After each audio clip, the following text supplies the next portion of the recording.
Stop playing entrepreneur, Dad announced at Thanksgiving. It's embarrassing.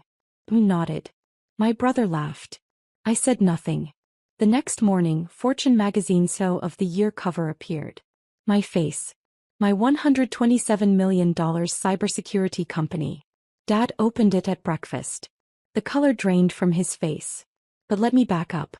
Because this story doesn't start at Thanksgiving. It starts 7 years earlier when I was 23 years old and my father told me I was wasting my life. My brother Marcus was everything my parents wanted. Harvard MBA at 25. Investment banking analyst at Goldman Sachs by 26. Engaged to a lawyer from a good family by 28. He wore $1,000 suits and drove a leased BMW. He had the corner office, the prestigious title, the country club membership. I had a laptop and a dream. Rebecca, honey, when are you going to get serious about your career? Mom asked at Sunday dinner when I was 23. I just quit my third corporate job in 2 years. This time from a mid-level marketing position that made me miserable. I am serious, I said. I'm building something. Dad set down his fork. Building what? You've been building something for 6 months. You're living in a studio apartment. You drive a 10-year-old Honda. Marcus is making real money. Real progress. Dad, I'm developing cybersecurity software. The market is full of people with real credentials, he interrupted.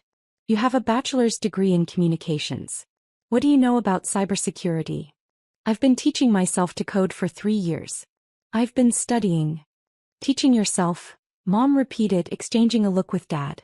Rebecca, that's not how the real world works. You need degrees. Certifications. A proper job. Marcus smirked from across the table. Beck, I love you, but Mom and Dad are right. You're 23. It's time to grow up. Come work at the bank. I can get you an interview. Entry level, but it's a start. I don't want to work at a bank. Because you're too proud to start at the bottom like everyone else, Dad said. His voice had that edge I knew too well. Disappointment mixed with frustration. You think you're special. You think you can skip all the steps Marcus took and just, what? Become successful overnight. I'm not trying to skip steps. I'm taking different steps. Different steps, Dad repeated. Is that what we're calling unemployment now? I felt my face burn. I'm not unemployed. I'm working 16-hour days building. Building nothing, he said flatly. You're playing entrepreneur. It's embarrassing, Rebecca. When people ask me what my daughter does, what am I supposed to say? That you're unemployed and coding in your apartment. The words hit like a slap. Mom reached over and squeezed Dad's hand. A united front as always. We're just worried about you, Mom said, her voice softer but no less cutting. We don't want you to waste your 20s chasing something that's never going to happen. The technology industry is brutal. Do you know how many startups fail? 90%, I said quietly. I know the statistics. So why would you risk? Because I believe in what I'm building. Marcus laughed. Actually laughed. Beck, that's adorable. But belief doesn't pay rent. How much savings do you have left? 3 months. 4. That's none of your business. It becomes our business when you come asking Mom and Dad for money, he said. I would never. You might not have a choice, Dad said. And we're telling you right now we're not funding this fantasy. If you run out of money, you figure it out. You get a real job. We're not enabling this anymore. I stood up. My hands were shaking. I should go. Rebecca, sit down, Mom said. We're having a family dinner. No, you're having an intervention. And I don't need to be here for it. I grabbed my coat and left. Behind me I heard Marcus say, let her go. She'll figure it out when her savings run out. I sat in my Honda in their driveway for 10 minutes crying. Not because they'd hurt my feelings, though they had. But because a small, terrifying part of me wondered if they were right. I didn't talk to my family much over the next 18 months. Occasional texts. Brief phone calls when Mom pressed. But I stopped going to Sunday dinners. Stopped attending family events. I told them I was busy. Working. Building. They thought I was avoiding them out of pride. They were half right. The truth was I was building something extraordinary, and I couldn't risk them sabotaging it with their doubt. My software, Titan Shield, was a next-generation cybersecurity platform that used AI to predict and prevent attacks before they happened.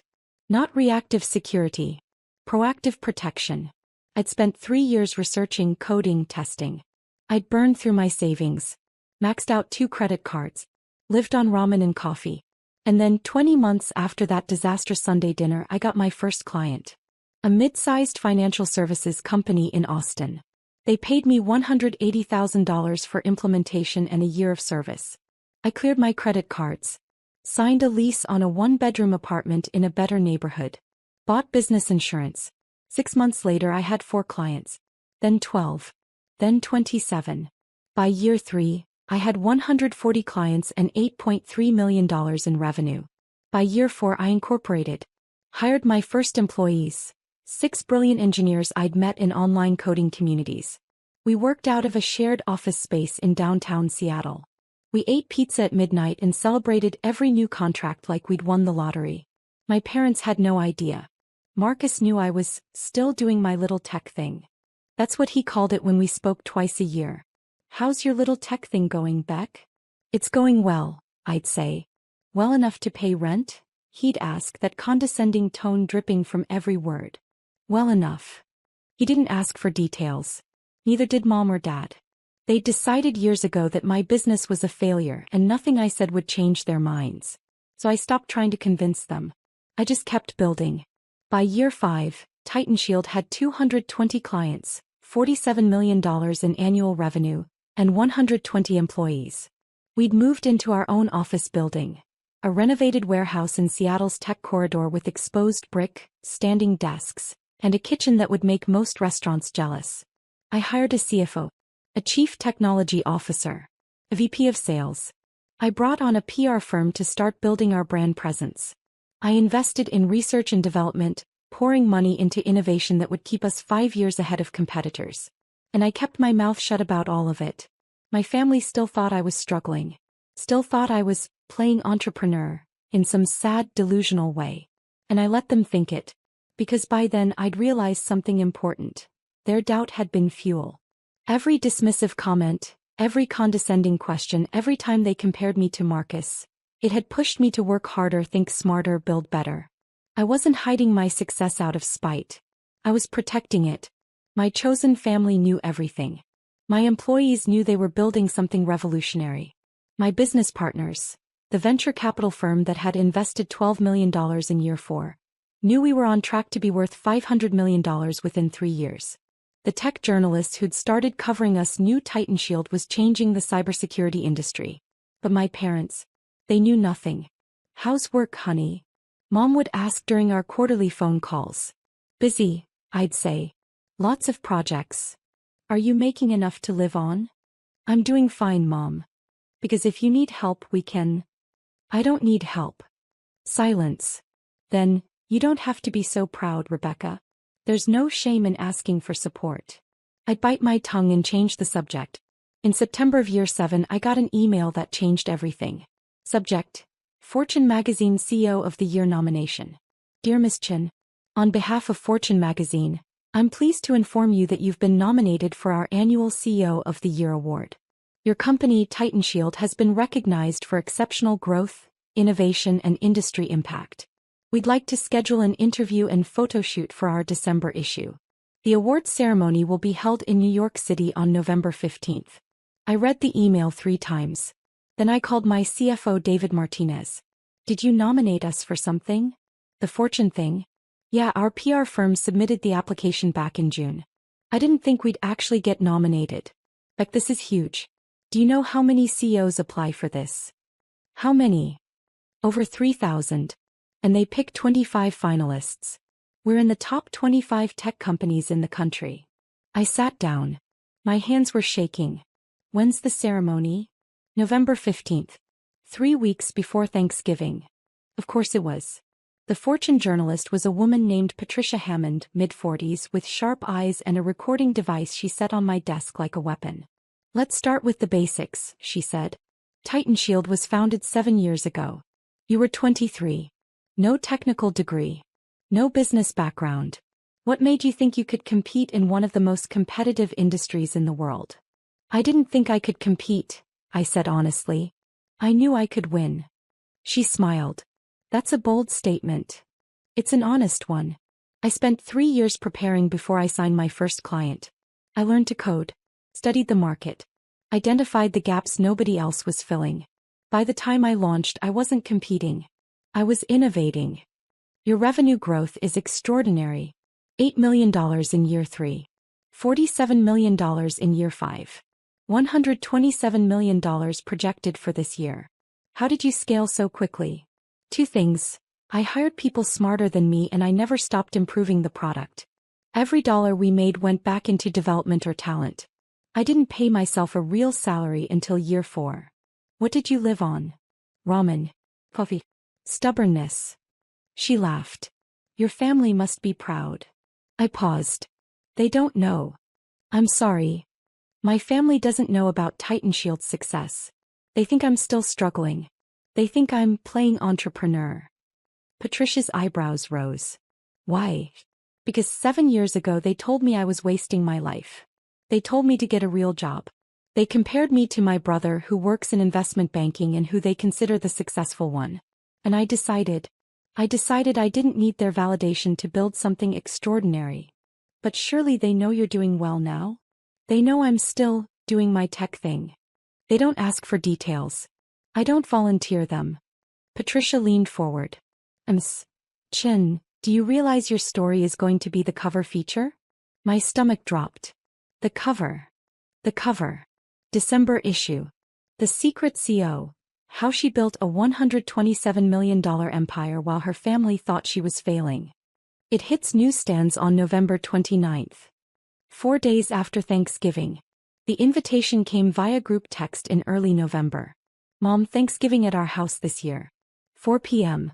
Please confirm attendance. Marcus, Emily and I will be there. Can we bring anything? Mom, just yourselves. Mom, Rebecca? I stared at my phone. I hadn't been to a family Thanksgiving in 4 years. Me, I'll be there. Mom, wonderful. It will be so nice to have everyone together. Marcus, Beck, you bringing anyone? Me, just me. Marcus, still single? You've got to make time for dating, Beck. All work and no play. I didn't respond. David walked into my office. You okay? You look like you've seen a ghost. I'm going to Thanksgiving at my parents' house. The parents who don't know you're on the cover of Fortune magazine? Those would be the ones.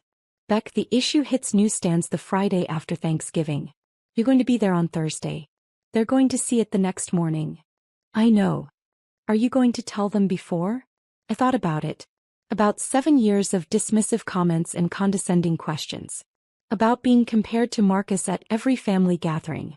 About my father's voice saying, "It's embarrassing, Rebecca." No, I said. I'm not going to tell them. You're just going to let them find out when the magazine drops? That's exactly what I'm going to do. I arrived at my parents' house at 3:55 p.m. The same suburban colonial where I'd grown up. The same perfectly manicured lawn. The same wreath on the front door. Marcus opened it before I could knock. Beck. Long time no see. He looked exactly the same. Expensive suit replaced with expensive casual wear. The same confident smile. The same way of looking at me like I was a child playing dress-up. Hi, Marcus.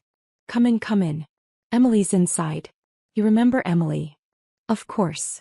Emily was Marcus's wife. They'd married 2 years ago in a wedding that cost more than most people's houses.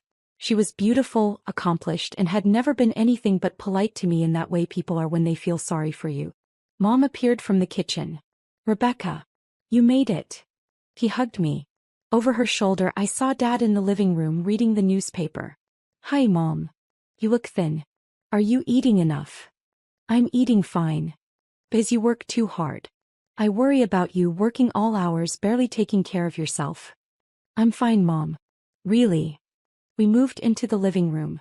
Dad lowered his newspaper. Rebecca. Dad. How's work? Busy. Still doing the tech thing? Still doing the tech thing. He nodded and went back to his newspaper. Conversation over. Marcus handed me a glass of wine. So, Beck, tell us about your life. What's new? Not much. Working. The usual. Making ends meet? He asked, that familiar condescension creeping in. I'm doing fine. Because, if you ever need help, financial advice, job connections, I'm happy to help. That's what big brothers are for. I smiled. Thanks, Marcus. I'm good. Dinner was exactly what I expected. Mom asked about my apartment. Dad asked if I was still living in Seattle. Marcus talked about his latest promotion. Senior vice president now, managing a team of 30 analysts. Emily shared news about her law firm partnership track. And I said as little as possible. Rebecca, are you seeing anyone? Emily asked over dessert. Yo. You should try the apps. That's how my sister met her husband. I'm too busy for dating right now. Marcus laughed. Beck, you've been too busy for 7 years. At some point you've got to make time for a personal life. I have a personal life. Do you? Or do you just work all day on your little startup? There was. Little startup. I took a breath. I have a full life, Marcus. Just because it doesn't look like yours doesn't mean it's not fulfilling. I'm not criticizing, he said, hands up. I'm just saying you're 30 years old. Most people your age are thinking about marriage, kids, building a future. You're still playing entrepreneur. Mom touched my hand. He's not wrong, honey. We worry about you. You've been doing this for so long and we just wonder. When are you going to settle down? Get a stable job? Start thinking about your future. This is my future. Dad set down his fork. Rebecca, I'm going to be blunt. You're 30. You've been chasing this dream for 7 years. At what point do you admit it's not working and try something else? It is working. Then why do you still drive that old Honda? Why do you live in a one-bedroom apartment? Why don't you ever talk about success or growth or any of the things successful people talk about? Because I don't need to prove anything to you, I thought. But I didn't say it. I'm comfortable with where I am, I said instead. Marcus shook his head. Beck, that's loser talk. Comfortable. Successful people don't aim for comfortable. They aim for exceptional. And you think I'm not exceptional? I think you're stubborn. I think you're wasting your potential because you're too proud to admit this isn't working. I stood up. Thank you for dinner, Mom. It was lovely. Rebecca, sit down, Dad said. His voice had that commanding edge. The one that used to make me obey when I was a kid. I stayed standing. Sit down. Dad, I'm not 12 years old. If I want to leave, I'll leave. We're trying to help you, Mom said. Her eyes were wet. Why are you being so defensive? Because you're not trying to help me. You're trying to convince me I've failed. And I haven't. Haven't you? Dad asked. You're 30. You've spent 7 years on this and you have nothing to show for it. I have everything to show for it. You just can't see it because you've already decided I'm a failure. Then show us, Marcus challenged. Show us the big success. Show us the clients, the revenue, the growth. Prove us wrong, Beck. Almost did. Almost pulled out my phone and showed them the Titan Shield website. The client list. The press coverage. The Forbes email sitting in my inbox. But I didn't. I don't need to prove anything to you, I said quietly. I stopped needing your validation a long time ago.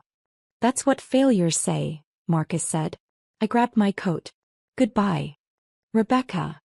Mom called, but I was already out the door. I sat in my Honda, my paid-off, perfectly reliable Honda, and breathed. My hands were shaking. Not from anger. From something else. Relief maybe. Or vindication. Because in less than 24 hours they were going to learn the truth. And I wasn't going to be there to see it. I woke up at 6 a.m. on Friday. Couldn't sleep.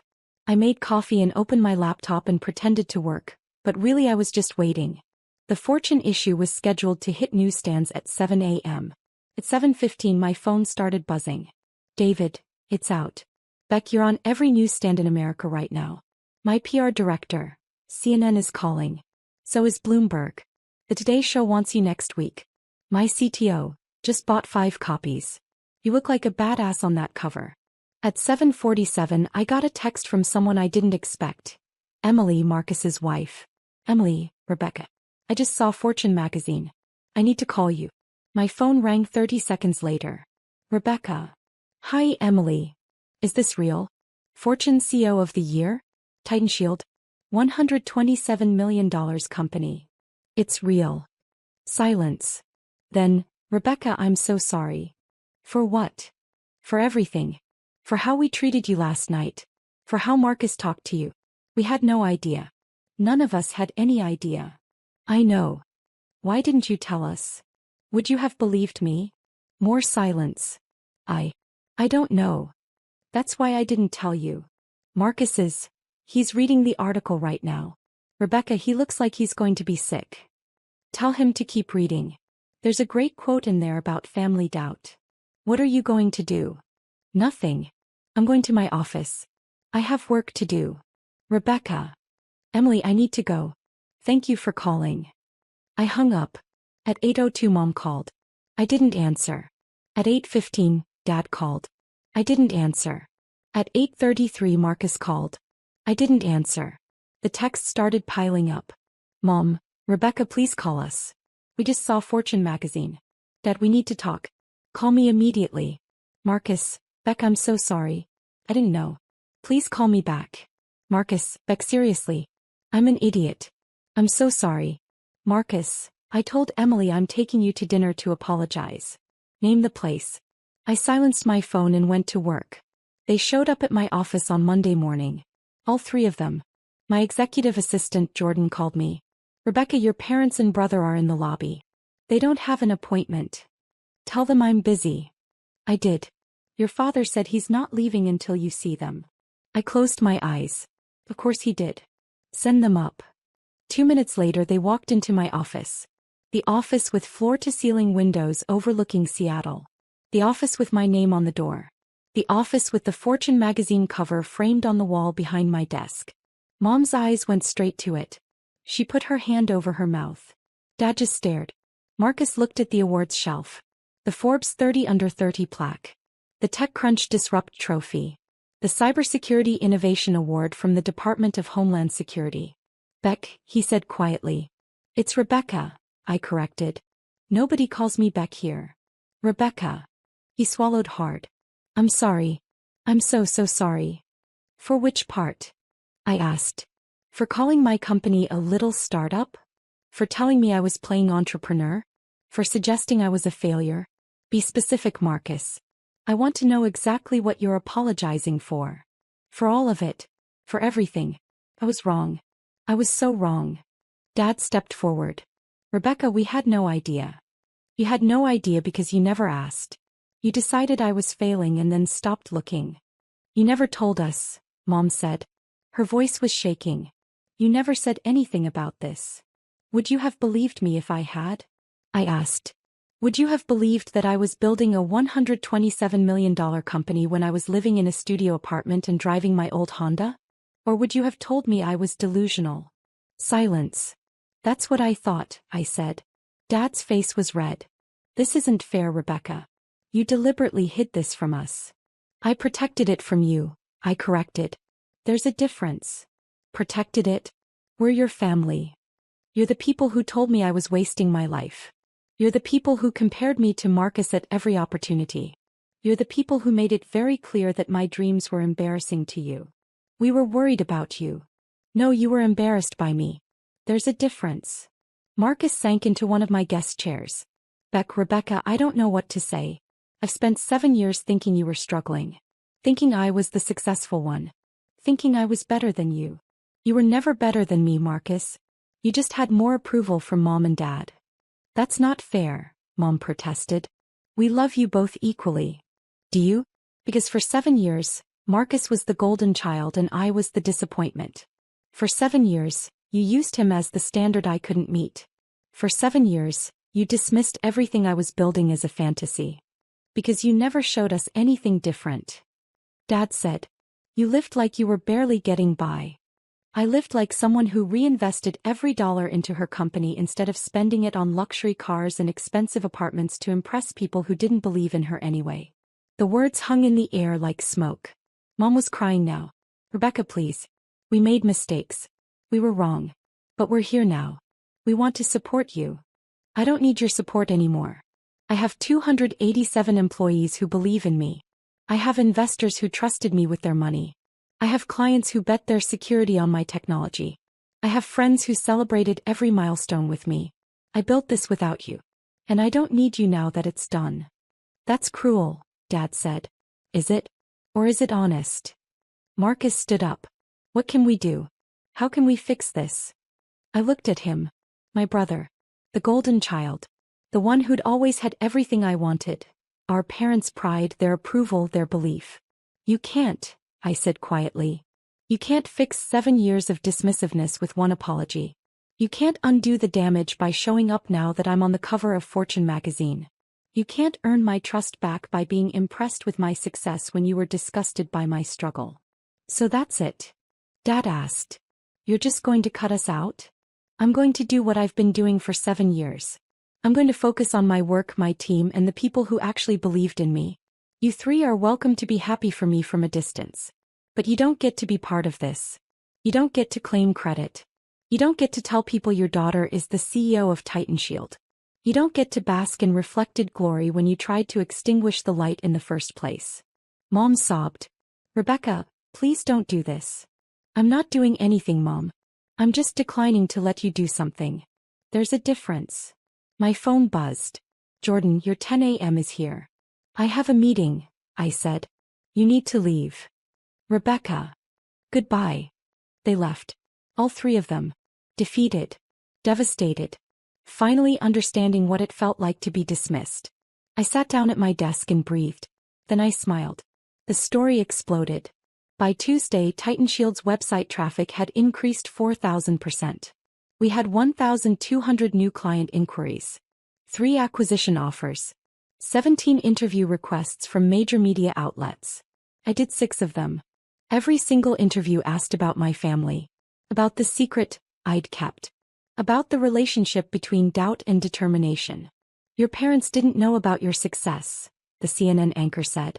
How did that feel? Freeing, I said honestly. I didn't build Titan Shield to prove them wrong. I built it to prove myself right. Their doubt was just background noise. But surely you wanted their approval? When I was 23. Yes. When I was 30 and had built a $127 million company. Well, by then I'd learned something important. You don't need approval from people who don't believe in you. You need support from people who do. The interview went viral. 3.2 million views in 48 hours. My phone kept buzzing with family texts. Aunt Karen. Rebecca, I always knew you were special. Uncle Tom, so proud of you. Let's catch up. Cousin Michelle. My CO cousin. Can I tell people we're related? I didn't respond to any of them. The only family text I answered was from Emily. Marcus is devastated. He really is sorry. Is there any chance you'll talk to him? Maybe someday. Not today. 2 weeks after the Fortune article, I got a call from Dad. Rebecca, I need to tell you something. What? I've been getting calls. From colleagues. Friends. People at the club. Everyone's asking why I never mentioned my incredibly successful daughter. Why I never said you were CEO of a major tech company. What do you tell them? Silence. Then, I tell them I'm a fool. Dad. No, Rebecca. Let me finish. I was wrong. About everything. I dismissed you because you didn't follow the path I understood. You didn't get an MBA. You didn't climb a corporate ladder. You built something new and I couldn't see it because I was too busy comparing you to what I thought success should look like. Why are you telling me this? Because I need you to know. I'm sorry. I'm truly deeply sorry. And I understand if you never forgive me. But I need you to know that I see you now. I see what you built. I see what you sacrificed. And I'm in awe of you. My throat tightened. It's not enough, Dad. I know. You can't just apologize and expect everything to be okay. I know that too. But I hope someday you'll give me a chance to earn your trust back. Not as someone who's impressed by your success. As someone who should have believed in you when you were struggling. I didn't say anything. I love you, Rebecca, he said quietly. I always have. I just wasn't very good at showing it. He hung up before I could respond. Marcus tried a different approach. He sent me an email. Subject: I'm sorry. Beck, Rebecca. I've started this email 30 times and deleted it 30 times. Nothing sounds right because nothing can sound right. There's no way to apologize for 7 years of being a condescending asshole. But I'm going to try anyway. I was wrong. About everything. I convinced myself that my path was the only path to success. Corporate job. Prestige. Traditional markers of achievement. I looked at you and saw someone who was refusing to follow the rules and I judged you for it. The truth is I was jealous. You had courage I never did. You bet on yourself. You built something from nothing. You took risks that terrified me. And instead of admiring you for it, I belittled you. I made myself feel better by making you feel small. I'm ashamed of that. I'm ashamed of the person I was at that Thanksgiving dinner. I'm ashamed of every time I called your work your little tech thing. I'm ashamed that it took a Fortune magazine cover for me to realize that you were always the exceptional one. I don't expect forgiveness. I don't deserve it. But I want you to know that I'm working on being better. Emily's been helping me understand where I went wrong. And I'm hoping that someday when you're ready we can talk. Really talk. Not as the golden child and the disappointment. But as equals. Because you're not just my equal, Rebecca. You're my superior. In every way that matters. I love you. I'm sorry. And I'm proud of you. Marcus. I read it 3 times. Then I closed my laptop and went back to work. The award ceremony for Fortune CEO of the Year was held in February at a Manhattan hotel ballroom with crystal chandeliers and a guest list that read like a who's who of American business. I wore a black dress that cost more than my first month's rent 7 years ago. My team was there. David, my CTO, my VP of sales. 20 of us celebrating together. My parents and Marcus were not invited. But they showed up anyway. I saw them as I was walking into the ballroom. Standing by the entrance. Nervous. Out of place in their formal wear, clutching programs like lifelines. Mom saw me first. Rebecca. I stopped. We weren't sure you'd want us here, she said. But we had to come. We had to see you accept this award. How did you even get tickets? This is invitation only. Marcus looked embarrassed. I know someone on the Fortune board. I pulled some strings. If you want us to leave. I don't want you to leave, I said quietly. But I don't want you to be here as my family. Not yet.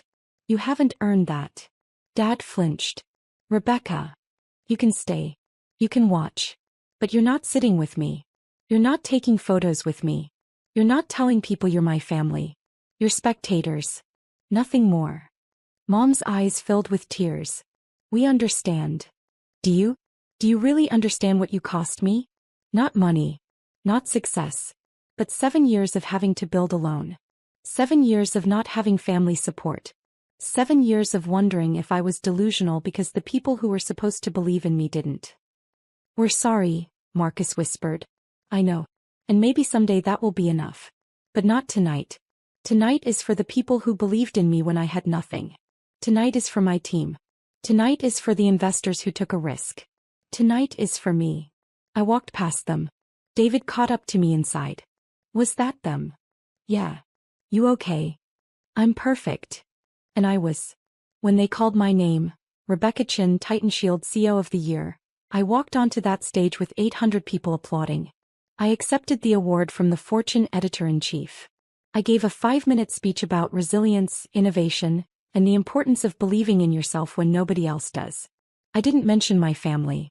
I mentioned my team, my investors, my mentors, the people who'd believed in me when I was nobody. And when I walked off that stage holding that award, I felt something I hadn't felt in 7 years. Complete. My relationship with my family is still complicated. We have dinner once a month now. Awkward, careful dinners where everyone watches what they say. Where Marcus doesn't talk about his job unless I ask.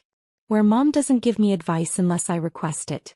Where Dad asks about my business like he's talking to a stranger. It's not perfect. Might never be perfect. But it's honest. Emily and I are close now. She apologized so many times I finally told her to stop. You weren't the problem, I said. You were just adjacent to it. Marcus is trying. Really trying. He asks about TitanShield with genuine interest. He's reading about cybersecurity. He's learning to code, to understand your world, he said. He's becoming someone I might actually want as a brother instead of someone I'm obligated to call family. Dad retired early. He told me it was because he realized he'd spent 40 years chasing success and had missed what actually mattered. I don't know if I believe that. But I appreciate the sentiment. Mom cries a lot. At dinners. During phone calls. When she sees articles about me. I'm so proud of you, she says over and over. Like repetition will make up for lost time. It won't. But maybe, eventually it will be enough. TitanShield is now worth $340 million. We have 420 employees. Offices in Seattle, Austin, and Boston. We're expanding internationally. We're innovating faster than our competitors can react. And I'm still driving that Honda. Not because I can't afford better, but because it reminds me where I came from. It reminds me that I built this empire from nothing. It reminds me that success isn't about impressing people who doubted you. It's about proving to yourself that you were right to believe. My phone buzzes. Text from Marcus. Sunday dinner at mom and dad's. You coming? I think about it. About whether I want to spend my Sunday evening navigating the careful dynamics of a family still learning how to treat me like an equal. Then I remember, I don't have to prove anything anymore. I'll be there. Because maybe, just maybe, that's what success really looks like. Not the magazine covers or the awards or the $340 million company, but the freedom to choose forgiveness. On your own terms.